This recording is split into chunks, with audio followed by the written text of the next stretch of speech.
नमस्कार दोस्तों, जय महाकाल। कल की बात को पूरा करते हैं कि आकर्षण के लिए ऐसा कोई आकर्षण नहीं है, या फिर मुझे इस विषय में कोई साधना वगैरह बताइए। तो साधना तो देखो नॉर्मल ही है। उस बच्चे की उम्र अभी ज़्यादा नहीं है, 17 साल की उम्र बताई थी उसने। और किसी के भी लिए, ऐसे नौजवान बच्चों के लिए तो उसको अभी कुछ साधना का अनुभव भी नहीं है और अनुभव हो भी नहीं सकता है, क्योंकि उसने अभी ज़िंदगी की उसकी शुरुआत है और ये पहली सीढ़ी है उसकी। ये ठीक है कि कभी कभी ऐसी घटनाएं घटती हैं और बहुत से लोग ऐसे होते हैं समाज में, या फिर तुम एक कोई केवल कैसा वो पहला बच्चा नहीं है, और यहाँ फिर ये कोई दुनिया में इकलौता ऐसा बच्चा नहीं है। ऐसा बहुत से लोगों के साथ में, बड़े लोगों के साथ में भी होता है अक्सर। जिनकी परिस्थितियाँ कुछ बिगड़ जाती हैं किसी कारणवश, अनेक कारण हो सकते हैं। तो आकर्षण के लिए यूँ तो विद्याएँ भी होती हैं। पूजा पाठ का अपना एक फल है। नॉर्मल पूजा पाठ का फल तो खैर कोई विशेष नहीं है, बस यही है अपना काम रोजगार वगैरह चल जाता है। लेकिन हाँ, साधना वगैरह का कुछ विशेष महत्व होता है और विशेष कुछ संकल्प होते हैं और क्रियाएँ होती हैं। हर साधना का अपना अपना एक लेवल है। और आकर्षण के विषय में कामदेव की भी साधना आती है, अप्सरा साधना वगैरह भी आती है, और यक्षिणी साधना वगैरह भी आती है, और योगिनी साधना वगैरह भी आती है। लेकिन ऐसे नए साधक के लिए यक्षिणी साधना तो खैर एक इतनी अगर संभल कर करे तो डर भय तो थोड़ा सा रहता है, उसमें थोड़ा सा उग्र स्वभाव प्रदर्शित करती है यक्षिणी। योगिनी उससे भी ज़्यादा उग्र प्रदर्शित करती है, लेकिन कुछ योगिनियों और यक्षिणियों का स्वभाव नॉर्मल भी होता है, सॉफ्ट भी होता है। और उससे भी बड़ी बात होती है कि उसमें क्या संकल्प ले रहे हैं हम, किस रूप में हम सिद्ध कर रहे हैं साधना को, और किस लेवल का साधक है, या फिर उसकी उम्र क्या है। तो ये भी एक बहुत सी हर बात अपने अपनी जगह एक महत्व रखती है। कोई चीज़ के विषय में, या फिर कोई संकल्प के विषय में, या फिर किसी भी संकल्प को लेकर। लेकिन आकर्षण के विषय में ये नॉर्मल साधना, अप्सरा साधना होती है, यहाँ पर कामदेव साधना होती है। और नए साधकों के लिए जो इस तरह के बच्चे होते हैं, तो उसके लिए विशेषकर यह बात ध्यान देने योग्य है। एक तो उसकी साधना की उम्र नहीं है, लेकिन साधना कर सकता है, ऐसी बात नहीं है।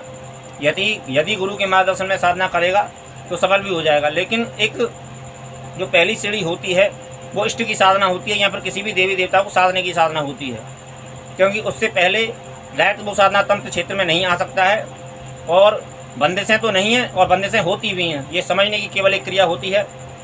तो आकर्षण के विषय में मैं उस बच्चे से यही कहना चाहूँगा, केवल इतना कि इस बात को तवज्जो ना दे, क्योंकि साल 2 साल का तुम्हारा और उस कॉलेज का समय है, तो उस बात को ध्यान ना दे कि अपने फ्यूचर के विषय में कुछ सोचा जाए।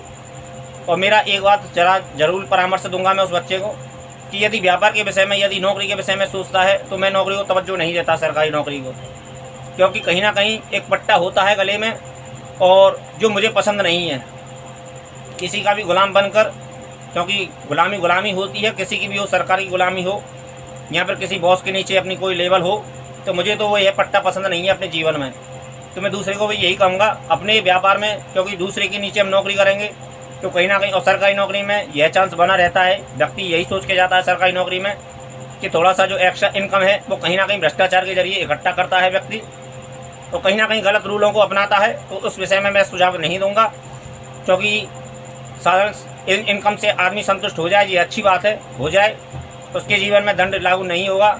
और यदि वो ईमानदारी से काम करता है तो कोई दिक्कत नहीं है, चाहे सरकारी जॉब करे चाहे प्राइवेट जॉब करे, उससे कोई फर्क नहीं पड़ता है।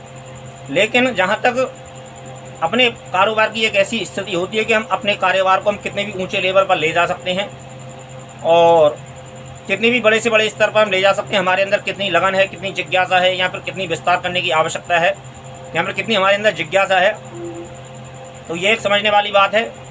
तो उस बच्चे से, खासकर मैं उस बच्चे से, और किसी के भी लिए जो नई उम्र का हो, तो आकर्षण के विषय में एक ऐसी बात है कि नई साधक के लिए जो समझदार लोग हैं उनके लिए उससे कुछ अलग वार्ताएँ होती हैं, वो कुछ अलग कॉन्टेक्ट करते हैं और वो कुछ अलग लेवल पर सोचते हैं।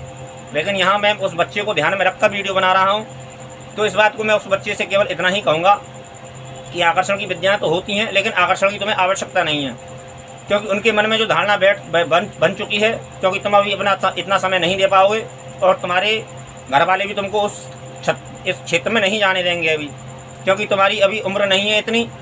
और इस विषय में ज़्यादा सोचो मत, समझे ना, बस अपना केवल नॉर्मल साल 2 साल 1.5 साल अपना इधर उधर अपना उनसे दूरी बनाए रखो जितना भी हो सके, और किस क्लास में ज़्यादा डिस्टर्ब करते हैं तो टीचर से शिकायत करो। और कहीं ना कहीं वो तुम्हारे आसपास के ही बच्चे हैं, क्योंकि एक शहर में हम पढ़ते हैं तो आसपास के ही बच्चे होते हैं, अपने शहर के ही बच्चे होते हैं, तो उनसे ज़्यादा कोई बात नहीं। अपने केवल फ्यूचर पे ध्यान दो, अपने मकसद पे ध्यान दो, अपने लक्ष्य पे ध्यान दो। और रही बात साधनाओं की, तो साधना के विषय में मैं केवल उस बच्चे से केवल इतना ही कहूँगा कि अभी जो मैं तो शिव जी को पूछता हूँ, माता काली को पूछता हूँ और अपने गुरु को पूछता हूँ फिलहाल में। और भी साधना वगैरह मैं करता रहता हूँ, लेकिन उनका लेवल कुछ अलग होता है और वो मेरे लिए हैं वो, क्योंकि मैं बाल बच्चेदार आदमी हूँ, काफ़ी उम्र है मेरी, 39 वर्ष के लगभग उम्र है मेरी। तो मैं बच्चे के लिए तो केवल इतना ही कहना चाहूँगा कि अपना ज़्यादा फालतू चीज़ों को फोकस, अपना ध्यान हटा ले अपना उन बच्चों से, और अपने अंदर एक आकर्षण पैदा करना चाहते हो तो नॉर्मल साधना इंस्ट्रूमेंट का जाप करो, और जितना हो सके अपना श्रद्धा भाव से करो। तुम्हें ब्रह्मचर्य की आवश्यकता नहीं, क्योंकि अभी तुम शादीशुदा नहीं हो तो ब्रह्मचर्य की तुम्हें आवश्यकता नहीं है। ब्रह्मचर्य तो ऑटोमेटिक रहता है, कुंवारे बच्चे के जहाँ जिस बच्चे की शादी नहीं होती है तो ब्रह्मचर्य तो बना रहता है। और फालतू के मकसदों में अपना ध्यान भी मत दो, अपने फ्यूचर पे ध्यान दो, अपने मकसद पे ध्यान दो। तो मैं यही कहना चाहूँगा इस बच्चे से कि अपना इष्ट साधो। जिस भी देवी देवता को मानते हो, मैं शिव जी को मानता हूँ तो शिव जी की ही सलाह दूंगा। यहाँ पर मैं माता दुर्गा को भी यूँ तो पूछते हैं हम, क्योंकि नवदुर्गा आते हैं तो माता दुर्गा को भी पूछते हैं हम, और समय समय पर जिसका समय होता है, गणेश दिवाली पर गणेश जी और लक्ष्मी जी पूछते हैं तो उनको भी पूछते हैं हम। ऐसी कोई दिक्कत नहीं है, कोई बंधन नहीं है हमारे लिए।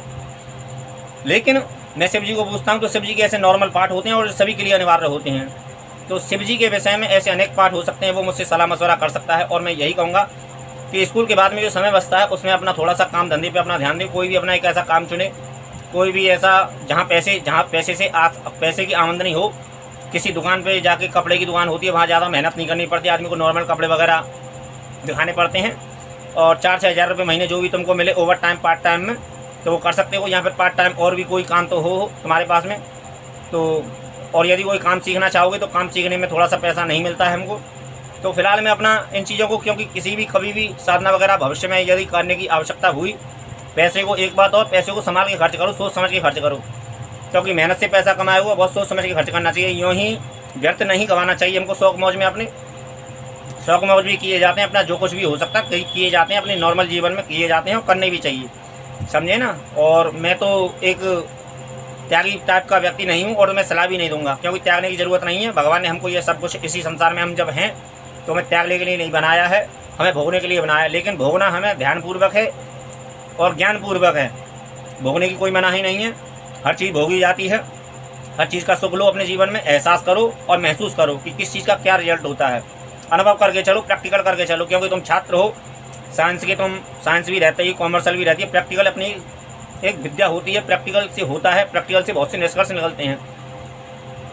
तो प्रैक्टिकल करके चलो अपना, और शिव जी को साधो। और शिव जी की ऐसी कोई भी एक बाज़ार से पुस्तक खरीद के लाओ, कहीं से 100-50 रुपये की जुगाड़ करके अपने बाज़ार में जाओ, एक धार्मिक पुस्तक लाओ जहाँ स्तोत्र आते हैं, पाठ आते हैं, कोई भी अपना एक पुस्तक लाओ और उस पुस्तक को पढ़ो। और यहाँ फिर सलाह भी ले सकते हो, पुस्तक को पढ़ के अपना देख के। और शास्त्र के विषय में तो शास्त्र एक अलग चीज़ है, पाठ वगैरह एक अलग चीज़ है।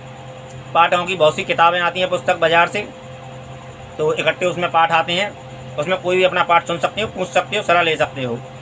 और पुराण वगैरह के बाद में तो मैंने बताया है कि उनका अध्ययन करो, जिससे तुम्हारा मस्तिष्क विकास करेगा और बुद्धि का ज्ञान विवेक बढ़ेगा।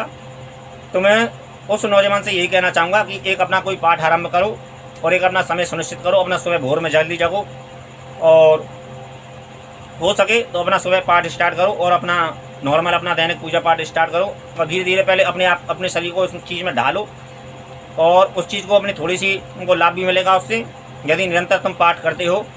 और हो सके तो सुबह शाम करना, हो सके तो, वरना एक टाइम करो तो उससे पॉजिटिव ऊर्जा तुम्हारे अंदर बनेगी, नेगेटिव विचारों का थोड़ा सा दिमाग खाली होगा।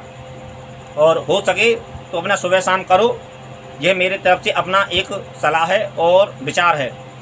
और फिर उसके आगे के विषय में तुम सलाह मशवरा कर सकते रह सकते हो, मैसेज वगैरह भेज के वक्त आने पर, कम से कम महीने 1.5 महीने पहले करो किसी भी चीज़ को अपने जीवन में अभ्यास साधो, अपने आप को साधो। सबसे पहले अपने आप को इस क्षेत्र में यदि आना चाहते हो तो साधना वगैरह आगे कर लेना, कोई दिक्कत नहीं है।